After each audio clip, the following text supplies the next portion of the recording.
It's time for Washington Fish Quest. This episode, Marine Area 10 Coho with Levi. Hey Washington Fish Questers, Blake here. Out here in Marine Area 10 again, north of Seattle. Levi and I are headed towards the flotilla. We're gonna see if we can't do a take two on these coho, because CQ was awesome. That giant king there that Levi caught and all those rockfish, but we definitely missed the coho. It's really weird this year. Usually we were there, I think that was filmed this September 2nd. Usually that last week of August and first week of September is just fire for hatchery coho. They come through then, CQ. However, everything's running late this year. Well, not everything, but the coho were. A couple days after we left, it really caught fire. So, but here we are in MA10, which was on fire. We'll see how we do. We're gonna have about maybe 2.5 or 3 hours out here, I think, because I gotta go to work. And well, so is Levi. But so we both got to go to work, and but just the morning, gonna drop down anywhere from 200 to 400 feet. We'll probably be about 40, 50, 60 feet on the rigger. Probably start more like 40 to 50. Levi has an ace high on. I have the hoochie that looks like it ate an ace high. It's got some flash under it, and we got some herring strips under it for attractant there. And if the motor sounds loud at all this episode, which I don't think it does, something I've wanted to talk to you folks about for years is if you really love a motor cow, sometimes you just got to set it free, wherever. Certainly not on the freeway. It's just a home relaxing, I assure you.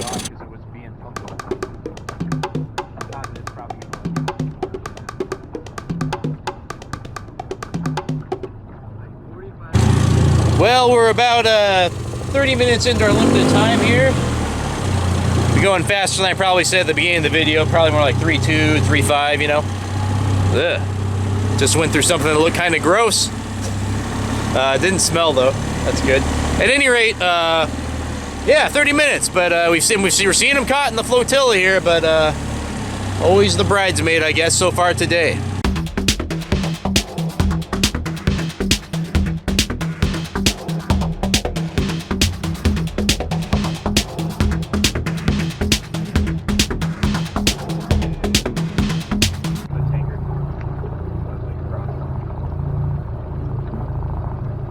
Oh, there we go. The big one. Sharp with the rollers, man. Still on there?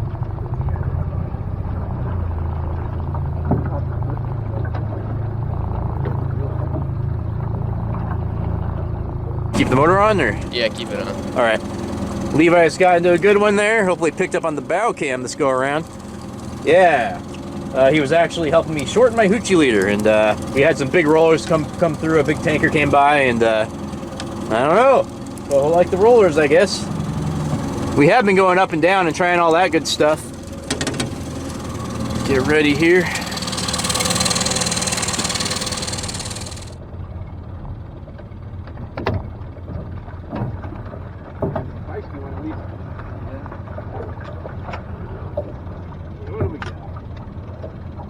Dude, all right. Nothing to take home. Should probably like a bump or something. There we go. Woo. All right, hatchery coho in the boat. Pretty average one, but hey, the average are great around here, if you ask me. It's fought really well. Still pretty fatty there. Got the seal eyes. Woo.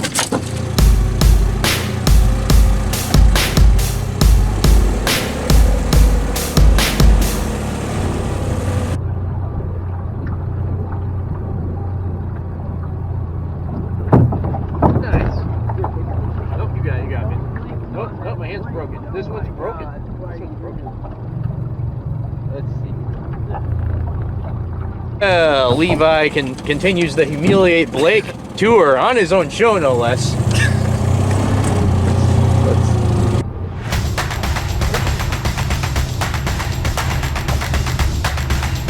Yeah. Woo! We were just feeling like a couple of jabronis because it was getting it was lighting up all around us, but not so much for us. All right, I'm gonna go get the net.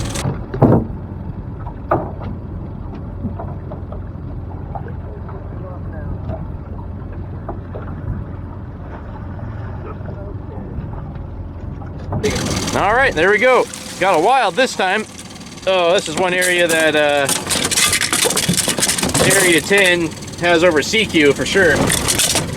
Yeah, because, you know, if you're up here, you know, north of Seattle, we're above the Green and the Nisqually and the Puyallup.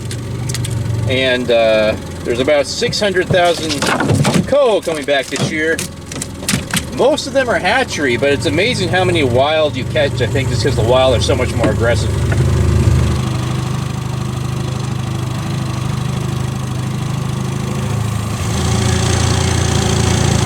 Look at that, fighting that fish. The rich just keep on getting richer. That said, he was using a deep 6, so I got a, you know, tip of the cap. Yeah, he's fighting a nice fish out there. Woo.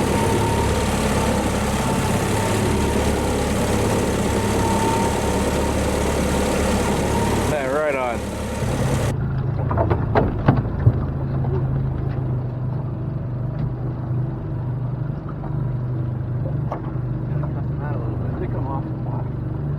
I felt it come at me.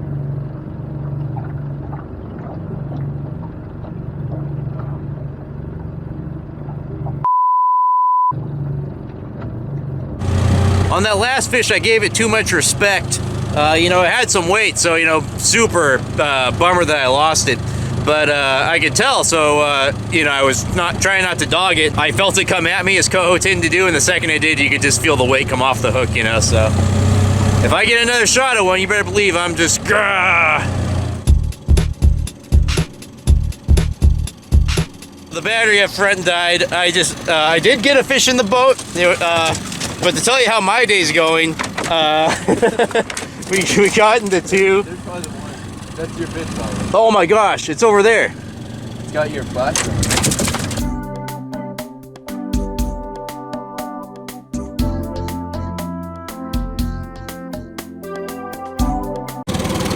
Oh boy, let's see if it comes in.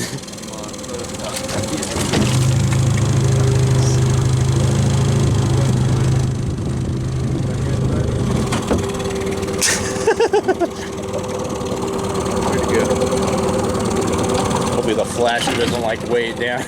All right, so as I was about to say, here's how my day's going. Oh, it's on here. It's on the ring. It's huge.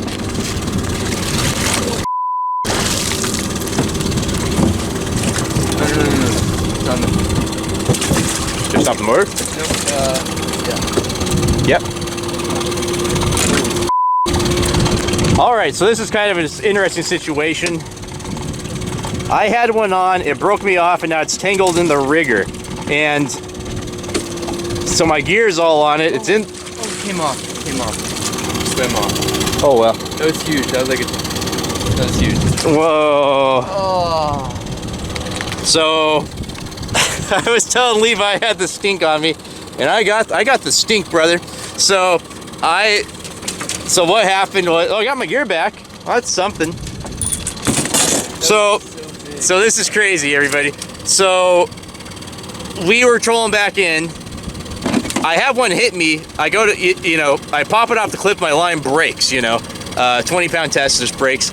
And then we see it on the surface, you know, and it's got my gear in its mouth. So we're like, well, let's get the gear back at least. We go to net it, we can't, you know, we make some passes.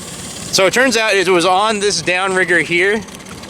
And a huge coho, like really nice coho. That's why it broke it. And we just missed netting it. We got the gear back though, so that's something.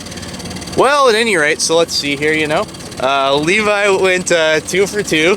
I went like 1 for 4 with a teeny one and lost my motor cow. So I guess everybody's a winner here. So I'll see you next time on Washington Fish Quest. Yeah.